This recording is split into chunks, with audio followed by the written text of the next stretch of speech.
Hi friends, welcome to our channel. This is Padmavati. ప్రముఖ రాజకీయ విశ్లేషకులు and creative director Geetha Krishna garu ఈరోజు మనతోనే ఉన్నారు. ఆయనతో మాట్లాడి మరెన్నో విషయాలు తెలుసుకునే ప్రయత్నం అయితే చేద్దాం. Hi sir. Hi sir, Jagan ని మళ్ళీ రోడ్డుపైకి లాగుతున్నారు, అది కాక అది వైసీపీ నాయకులే అని అంటున్నారు. ఎందుకని? దానికి గల కారణం ఏంటి సార్? అసలు యాక్చువల్గా ఓడిపోయిన తర్వాత, ఇంత ఘోరంగా ఓడిపోయిన తర్వాత వాళ్ళకి ఇంకా మనుగడే ఉండదు. మరి 11 సీట్లే కాబట్టి. కాకపోతే అతని యొక్క స్కెచ్ వేరేగా ఉంటుంది. వాళ్ళు మారిపోవాలనుకోవడం పెద్ద ఇదేం లేదు. ఎందుకంటే జనరల్గా టీడీపీ చంద్రబాబు నాయుడు గారికి గుణం ఏంటంటే అప్పుడు కూడా ఈ జ్యోతుల నెహ్రూ వీళ్ళందరూ, కాకినాడ వీళ్ళందరినీ ఇందులోంచే లాగేశారు. దాని తర్వాత వాళ్ళు పర్యవసానం 5 సంవత్సరాలు అనిపించారు. వాళ్ళకి ఏ పాత్ర లేదు. అదేవిధంగా ఇప్పుడు ఈ కుప్పంలో కానీ అక్కడ కానీ ఎక్కడ కానీ మొత్తం ఎక్కడైతే ఎవరెవరు ఉన్నారో వీళ్ళు రాజకీయం చేస్తారు. దాన్ని మళ్ళీ ఫుల్ నిర్వీర్యం చేయడానికి. యాక్చువల్గా సుప్రీంకోర్టు ఆర్డర్ పట్టుకొస్తే రిజైన్ చేసి వెళ్ళాలి, కానీ వేరే పార్టీలోకి ఎమ్మెల్యేగా ఇక్కడ గెలిచి అక్కడ స్టేటస్ను ఉపయోగించుకోవడం కరెక్ట్ కాదనే దాని మీద అలాగా ఒక ప్రశ్నార్థకంగా మిగిలిపోయింది చాలా కాలం నుంచి. అది కరెక్ట్ కాదు. నువ్వు ఒక పార్టీలో గెలిచి ఇంకో పార్టీలోకి చల్లమండి ఎలాగవుతావు? చాలా కామన్ సెన్స్ ఇది. సుప్రీంకోర్టు ఎందుకు ఊరుకుంటుందో? ఇది అందరూ చేస్తున్నారు, బీజేపీ వాళ్ళు చేస్తున్నారు. బీజేపీ వాళ్ళు చేసే పనే అది. సాధారణంగా వేరే పార్టీలోంచి ఇందులో లాగేసుకోవడంలో రూలింగ్ పార్టీ కూడా అదే తప్పు చేస్తుంది. ఎవరికాడే నోరు ఎందుకు మూసుకుంటారంటే రేపొద్దున మన పరిస్థితి ఎలా ఉంటుందో ఆ విధంగా ఎమ్మెల్యేగా అక్కడ గెలిచి ఒక గుర్తు మీద గెలిచి ఇంకో దాంట్లోకి మారిపోవడం అనేది చాలా చాలా చాలా చాలా అసలు ఈ కాన్స్టిట్యూషన్లో అది ఎందుకు రాయలేదనేది నాకు still I have my own doubts అనమాట. దాని మీద వెళ్ళాలి. యాక్చువల్గా పబ్లిక్ లిటిగేషన్ కూడా వేయొచ్చు. వీళ్ళందరూ ఇష్టం వచ్చినప్పుడు పారిపోకూడదు అని చెప్పేసి రిజైన్ చేసే పోనీ. నువ్వు మారొద్దని అనే హక్కు లేదు డెమోక్రసీలో. నువ్వు వైఎస్ఆర్సీపీకి రిజైన్ చేసి అక్కడికి వెళ్ళాలి. ఈ పని జగన్ దగ్గరికి వచ్చేటప్పుడు జగన్ అట్లీస్ట్ చాలామందిని చేర్చుకోలేదు, ఇంక్లూడింగ్ వల్లంనేని వంశీ వాళ్ళందరూ కూడా ఒక దాటికి పెట్టేది తప్పితే వెంటనే జంప్ చేసేస్తే సంఘాలు గుర్తేసుకుని ఆ టైంలో జగన్ చేయలేదు. జగన్ సమర్థిస్తున్నాను కదా, అతని ప్రాబ్లం, అతని సైకో ప్రాబ్లం అతనికి. ప్లస్ ఏమో ఒకసారి గెలిచి కొంతకాలం ఇతను పరిపాలించినప్పుడు కూడా ఉన్న వాళ్ళని తీసేసి కొత్త వాళ్ళని పెట్టడం వల్ల అసలు వాళ్ళు ఇంకా దగ్గర అవ్వలేదు. దగ్గర అయ్యే టైంలో ఓడిపోయాడు. నైతికంగా వాళ్ళకి దగ్గర అయ్యి ఇతనితో మాట్లాడి ఇతనితో సఖ్యతగా ఉండే పరిస్థితి కూడా ఎందుకు లేదంటే మొత్తం అందరిని మార్చేశాడు. అంతకుముందున్న మొత్తం అంటే ఆల్మోస్ట్ ఒక 80% మార్చాడు. సీనియర్లు అనుకున్న కొడాలని అనే వీళ్ళందరినీ ఉంచాడు. ఓకే, పేరు నాని బదులు పేరు నాని వాళ్ళ అబ్బాయికి అలాగే కొంతమందికి ఇచ్చాడు, రోజా అని వీళ్ళందరికీ ఇచ్చాడు. వాళ్ళందరూ కూడా ఒక అమ్మడిగా మొత్తం ఓడిపోయారు, హోల్సేల్గా ఓడిపోయారు. పెద్దిరెడ్డి అని ఈయనకి కావాల్సిన రైట్ హ్యాండ్లో లెఫ్ట్ హ్యాండ్లో అని మాట ఉంచుకుని మిగతా వాళ్ళందరూ చెత్తరగాయలని చెప్పేసి తీసాడు. అదొకటి ఇతను ఓడిపోవడానికి మేజర్ కారణం. వాళ్ళంతా కూడా యాంటీ చేసి ఉంటారు. తెలుగుదేశానికి వెళ్ళకపోయినా కూడా డెఫినెట్గా యాంటీ చేసి ఉంటారు. ఇతనికి ఏదో భయపడి కొంచెం అలా సబ్మిసివ్గా ఉండాలి, కానీ డెఫినెట్గా ఇతనికి అన్ని విధాల దారులు మూసిపోవడానికి కారణం ఏంటంటే స్వయంకృత అపరాధంగా తన యొక్క పాలసీలు. ఈ పాలసీని ఆవిడ డిక్టేటర్షిప్ పాలసీస్ అనమాట. నా ఒక్కడి మీద గెలిచావు. ఈ అహంకారం ఒకప్పుడు చేతి గుర్తుకు వేయమని ఇందిరాగాంధీకి ఉండేది. ఇందిరాగాంధీ చిన్నప్పటి నుంచి కూడా అదే క్యారెక్టర్ అని చెప్పేసి నెహ్రూ గారి సెక్రటరీ ఒక పుస్తకం రాశారు. ఈ అమ్మాయి ఆవిడ చిన్నప్పటి నుంచి ఎలా ఉండేది, వేరే పిల్లల లోపల రానిచ్చేది కదట, బంధువులనే.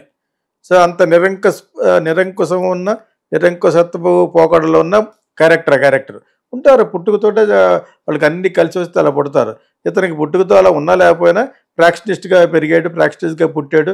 ఈజ్ అ క్లీన్ 150% ప్రాక్టినిస్ట్ కింద లెక్క జగన్. అంచేత అతనికి నా వల్లనే, నా బొమ్మ పెట్టి అవ్వాలి, నేను సానుభూతికి వెళ్ళి ఓదార్పు యాత్రకి వెళ్ళిన వల్లనే నేను గెలిచాను అనేది అతనిలో బాగా ఉంది. అది కూడా కరెక్టే. ఎందుకంటే అసెంబ్లీలో రిజైన్ చేసేసి ఎవరిని వెళ్ళకుండా మొత్తం అతనే ఓదార్పు యాత్రని సంవత్సరాలు చేసుకుంటూ వెళ్ళి వాళ్ళ ఫాదర్ కనిపెట్టిన పాదయాత్రలో గెలుచుకొచ్చాను అనేది డెఫినెట్గా ఉంటుంది. మనం బయట నుంచి చెప్పడం చాలా ఈజీగా ఉంటుంది.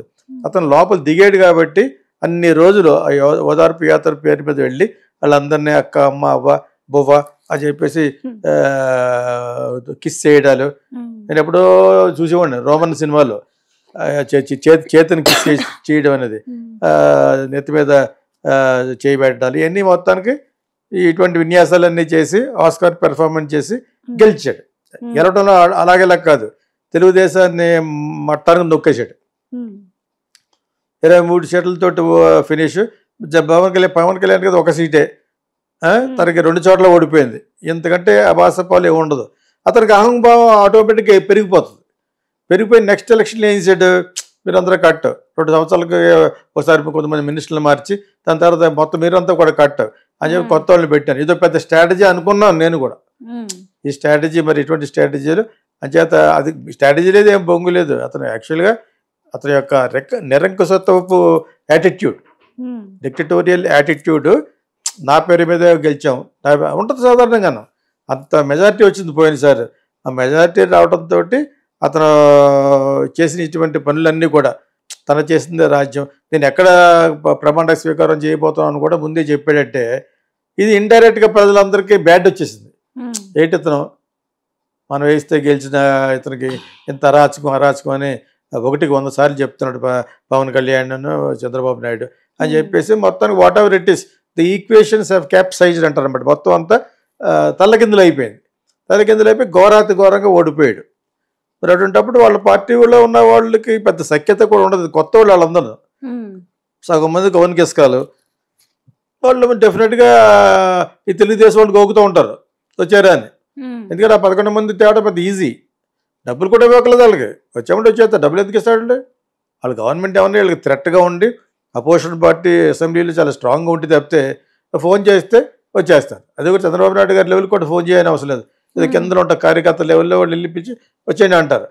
ఎందుకంటే కోర్టు ఇంకా ఆర్డర్ ఇవ్వలేదు, రిజైన్ చేసి వెళ్ళాలనే ప్రాతిపదిక వస్తే మొత్తం బీజేపీ కూడా దెబ్బ వస్తుంది. రిజైన్ చేయకుండా ఇంకో చోటుకి గెలిచి ఇక్కడ రావడం ఏంటి? సో ఇవి యాక్చువల్గా జగమెరిగిన నగ్న సత్యాలు, బూతులు, ఎన్ని తప్పులు. సో ఆ విధంగా ఉన్న 11 మంది వచ్చేస్తారు. ఇక ఉంటే నీకు ఒక పని అవ్వదు. జగన్ ఎమ్మెల్యేగా చెప్తే ఒక పని చేరేళ్ళు, కనీసం ఆ పార్టీలో వెళ్ళిపోయని తెలిస్తే కొన్ని పనులు చేస్తారు. ఎమ్మెల్యేగా ఉంటుంది. అలాగే ఉండకూడదు అన్నాను. నువ్వు పార్టీకి వెళితే ఇక్కడ రిజైన్ చేసేయాలి యాక్చువల్ కింద. అప్పుడు ఎవడో మారడు. మళ్ళీ ఎమ్మెల్యేగా ఎలా గెలుస్తావు? రిజైన్ చేస్తే మళ్ళీ ఎలక్షన్లు వస్తాయి. ఎమ్మెల్యేగా రిలీజ్ చేస్తే మళ్ళీ ఉపయోగం అక్కడికి వస్తాయన్నమాట. అది you have to stand, contest చేయాలి. నీకు అర్థమైనప్పుడు మీకు సో అప్పుడు తెలుగుదేశంలో కంటెస్ట్ చేస్తావా, బీజేపీలో వేస్తే ఇట్స్ అప్ టు యూ. ఆ రూల్ పట్టుకొస్తే చాలా వరకు తగ్గుతాయి అన్నీ. అర్థమైనప్పుడు ఇప్పుడు మారిపోవడంలో అంతరార్థం ఏంటంటే అక్కడ ఉండటం వల్ల ఏంటి ఉపయోగం? నిరుపయోగం. మళ్ళీ నీకు ఏ పని చేయరు. ఎమ్మెల్యే అన్న తర్వాత ఏదో చిన్న పని చేయమంటారు. వాళ్ళు వెళ్ళి పక్క ఊరులో ఉన్న టీడీపీ ఎమ్మెల్యేని అడగడు కదా, ఈ వాళ్ళ ఎమ్మెల్యేని అడుగుతారు. అది వైఎస్ఆర్సీపీ కానీ కాంగ్రెస్ కానీ ఎవరైనా కూడా. అంచేత వాళ్ళకి అడిగినప్పుడు కొన్ని పనులనే జరుగుతాయి. వాళ్ళు మారటం వెనకాల అంతరార్థం వాళ్ళకి పనులు జరిగితే డబ్బులు వస్తాయి. ₹1,00,000 పని చేసి పెడతాడు అనమాట. అడుగు 10 లక్షలు లబ్ధి వస్తాడు, ఇటు 1,00,000 ఇస్తాడు. ఎమ్మెల్యే ఎందుకు అవుతారు? అది ముందు ఖర్చు పెట్టుకుని ఉన్న డబ్బులన్నీ ఖర్చు పెట్టి ఊడి చేసుకుని ఎందుకు ఖర్చు పెడతారు? ఎమ్మెల్యే అయిన డబ్బులు సంపాదించుకుందామని. అంతేనా? ఇది అందరికీ తెలిసి ఇందులో పెద్ద రహస్యం ఉంది. సో అప్పుడు చిత్తుగా ఓడిపోయిన వైఎస్ఆర్సీపీలు ఎందుకుంటాడు? అది చంద్రబాబు నాయుడు గారి లెవెల్కి కూడా అడగవలసిన అవసరం లేదు, లోకేష్ లెవెల్ కూడా అవసరం లేదు. ఎవడో కార్యకర్తలు చెప్తే ఇచ్చేస్తారు. అసలు నేను చేర్చుకుంటారో లేదో అని అడగ ఏదో విధంగా చేర్చేద్దా అనే లెవెల్కి వచ్చేస్తారు. ఎందుకంటే అంత తక్కువ మెజారిటీ ఉంది వాళ్ళకి. So this is the political scenario అని ఆంధ్రప్రదేశ్. అదే ఆంధ్రప్రదేశ్ అంటే తెలంగాణ అంటే ఎక్కడైనా అలాగే ఉంటుంది. మైనారిటీలోకి పడిపోయి నీకు పెద్ద మెజారిటీ లేనప్పుడు, అపోజిషన్గా ఉన్నప్పుడు నీకు పనులు జరగవు సరిగదా, నీకు వాల్యూ ఉండదు, ప్రజల్లో కూడా ఉండదు. ఈడేం చేస్తాడులే అనవసరంగా వేసే వీటికి ఓట్లు. అక్కడ గవర్నమెంట్ వేరే ఉంది, చంద్రబాబు నాయుడు గవర్నమెంట్ ఉంది అక్కడ, ఇక్కడ రేవంత్ రెడ్డి గవర్నమెంట్ ఉందని చెప్పేసి పనులు జరగమని చెప్పేసి ఆ ప్రజలు అడుగుతారు, నువ్వు పక్క వెళ్ళిపోమని. ఎప్పుడైతే రిజైన్ చేసి వెళ్ళాలనే కండిషన్ ఉందో వెళ్ళవు. ఎమ్మెల్యే పోతుంది దానికి. నువ్వు వస్తే ఎంత, నువ్వు రాకపోతే ఎంత. అది కోర్టు పట్టుకోవాలి. ఇది ఒక లెవెల్ వరకు వెళ్ళిన తర్వాత నాలాంటి వాళ్ళు కొన్ని 100 మంది కలిసి సుప్రీంకోర్టులో పెట్టాలి. అది కోర్టులే వాళ్ళు సొంతం అయిపోయినట్టు ఇంకేం చేస్తాం? జస్టిస్ డిపార్ట్మెంట్లే మేనేజ్ చేసేస్తారు వాళ్ళు, రూలింగ్ పార్టీలు ఎవరైతే ఉన్నారో వాళ్ళు. ఇంకేం చేస్తారు? ఈ పొజిషన్లో భారతదేశంలో పక్కా డెమోక్రసీ జరగాలంటే, పక్కా డెమోక్రాటిక్ కంట్రీగా నిరూపించబడాలంటే you have to change the law. ఎలాగంటే ఒకసారి ఎలక్ట్ అయిన తర్వాత యూ ఐదర్ కంటిన్యూ అవ్వు, మరి ఇంకో పార్టీలోకి వెళ్ళాలంటే రిజైన్ చేయి అనే కండిషన్ పట్టుకొస్తే చాలా వరకు బాగుపడద్దు. ఒక చోటుకి వెళ్ళటం, ఎవడి పవర్ ఉంటే అటు తిరిగిపోవటం, అటు వెళ్ళటంలో కూడా అంతరార్థంలో కూడా న్యాయం ఉంది. ఎందుకంటే మాకు పనులు జరగవు కదా. ఇప్పుడు జగన్ పార్టీలో ఉన్న ఎమ్మెల్యేస్కి ఎలా చేస్తారు, ఏ మొహం పెట్టుకు అడుగుతారు? అట్లీస్ట్ ఆ పార్టీకి వెళ్తే నేను ఇతను నిర్వీర్యం చేసేస్తే సరే ఓకే, ఆ పార్టీ నుంచి వచ్చినట్టుకి చిన్న చిన్న పనులు చేసి పెడతారు. కక్షపూరిత రాజకీయాలు నడుస్తున్న మన రాష్ట్రాల్లో ప్రస్తుతం ఇండియాలోనే పనులు జరగాలంటే డెఫినెట్గా ఎవరైతే రూల్ చేస్తున్నారో వాళ్ళ తరపున నువ్వు ఉండాలి. అది సింపుల్గా. జగన్ పార్టీని జగన్ రోడ్డు మీద వేర్చడం ఉంది. ఆ రోడ్డు మీద వేర్చడం ఆయన రోడ్లో ఉన్నాడా, ఇంట్లో ఉన్నాడా? పని ఎక్కడికి వెళ్తాడు. జగన్ రోడ్డు మీద ఏడ్చడం ఏంటి అనుకుంటున్నారు వీళ్ళు. ఎవరు? చంద్రబాబు నాయుడు వాళ్ళను రోడ్డు మీద ఏడ్చడే కాదు, ఆ పొజిషన్లో చంద్రబాబు నాయుడు 23 సీట్లు ఉన్నప్పుడే నేను అసెంబ్లీకి రానని పారిపోయాడు. మళ్ళీ వాళ్ళ బళ్ళు ఎందుకు అవుతాయంటే ప్రతిరోజు మన రోజే కాదు, every day is not our day, every dog is a day అంటాను నేను. 10 సార్లు గుర్తు చేస్తాను. ఒక విధంగా నేను చాలా విజయగర్వంగా ఎందుకు ఫీల్ అవుతా ఉంటే అప్పుడప్పుడు నేను మాట్లాడిన మాటలో కర్మ స్టార్ట్ చేసింది నేనే ఒక 3-4 ఇయర్స్ బ్యాక్. అది కానీ కట్ చేసావా బీచార్లుగా చాలా ఛానల్ వచ్చినా కూడా సినిమా గురించి అడినా కూడా కర్మ గురించి చెప్పివ్వండి లాస్ట్లో. ఈ ఒకటి చూసుకోండి, చెక్ చేసుకోండి.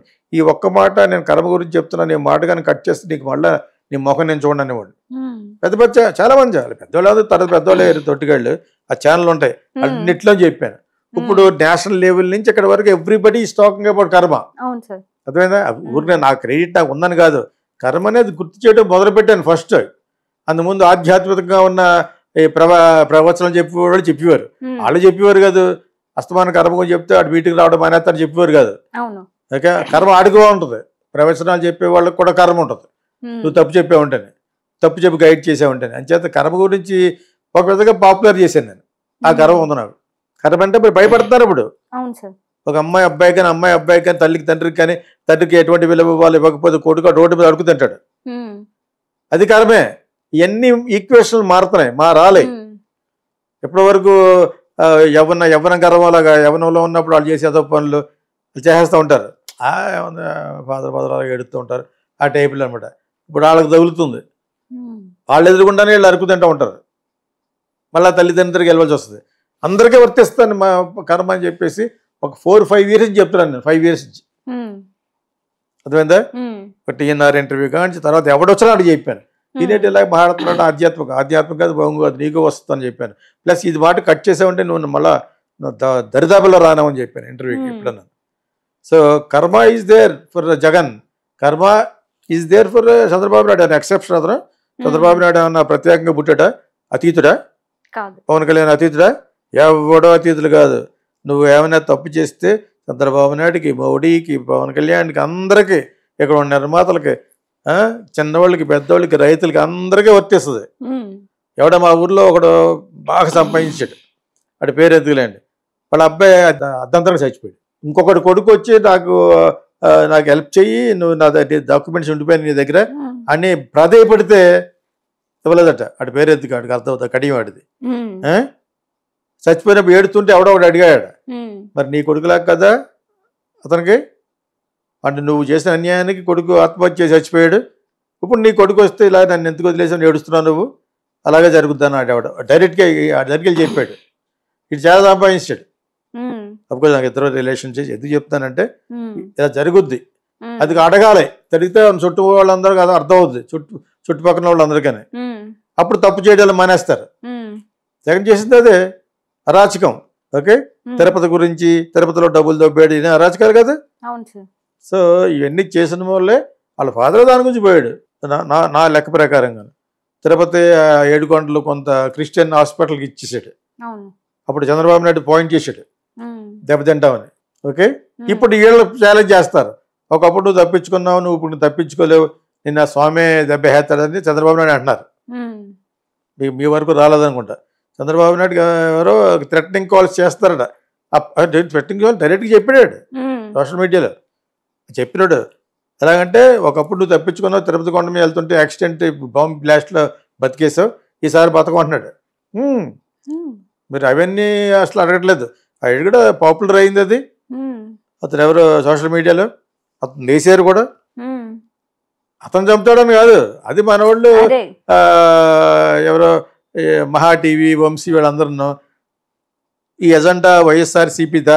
ఉమ్, అది వైఎస్ఆర్సీపీ చంపుతారు అంటలేదు. ఇటువంటిది మళ్ళా జరిగితే నువ్వు ఉండవు అన్నట్టుగా చెప్తున్నారు. ఉమ్, స్వామి మీద గంటేస్తారు, వెంకటేశ్వర స్వామి మీద. నీకు అర్థమైంది? అప్పుడు ఏదో కొంచెం నౌకలు చెల్లినీగా అప్పుడు అతిగా అంటున్నారు. ఉమ్, ఓకే, ఇది తెలుసుకోకపోతే మన ద్వారా కూడా తెలుసుకోండి. ఉమ్, చాలా క్లియర్గా, చాలా క్లిస్టర్ క్లియర్గా అందులో మహా టీవీలో చెప్పాడు అతను. ఉమ్, వాళ్ళు అన్ని టాపిక్లు టచ్ చేస్తారు. కాకపోతే ఎక్కువ మాట్లాడుతూ ఉంటాడు వంశీని అతను. ఉమ్, బట్ ఈ హెస్ టచ్ ఇట్. ఉమ్, చేసా వాడు అతను బయట కూడా వేసారు. ఉమ్, ఎవడైతే అటు మామూలుగా అన్నాడు అతను. అన్నవాడు వేరే ఉద్దేశంతో కదా, డైరెక్ట్గా చెప్పాడు. ఉమ్, ఆడి you could must have been member in YSRCP. Um, వాళ్ళే మాట్లాడతారు. వీళ్ళకి అపోజిషన్ ఎవరు వాళ్ళే కదా. అవును. వాళ్ళు మాట్లాడింది వాళ్ళు చేస్తామని కాదు, అతను అలాగ ఆపాదిస్తున్నాడు ఉమ్, మహా టీవీలో. అతను మాట్లాడింది ఏంటంటే ఒకప్పుడు వెంకటేశ్వర దగ్గర తప్పించుకున్నా ఇప్పుడు తప్పించుకోలేమని. ఉమ్, అది. సో ఎవడో అతీతులు కాదు, అందరికీ జరుగుతాయి. 10 సార్లు ఎందుకు చెప్పి దీన్ని పాపులర్ చేసిన కర్మ. ఐ ఆల్వేస్ ఏ కర్మ ఈజ్ గాడ్. నువ్వు వెళ్ళి మాస్క్ కానీ, క్రిస్టియానిటీలో చర్చికి కానీ, గుడికి కానీ, లోపల ఉండేది ఆ విగ్రహం కాదు, అందులో ఉన్న ప్రాణ ప్రతిష్ఠ చేస్తారు కదా, అదేంటంటే అదే కర్మ.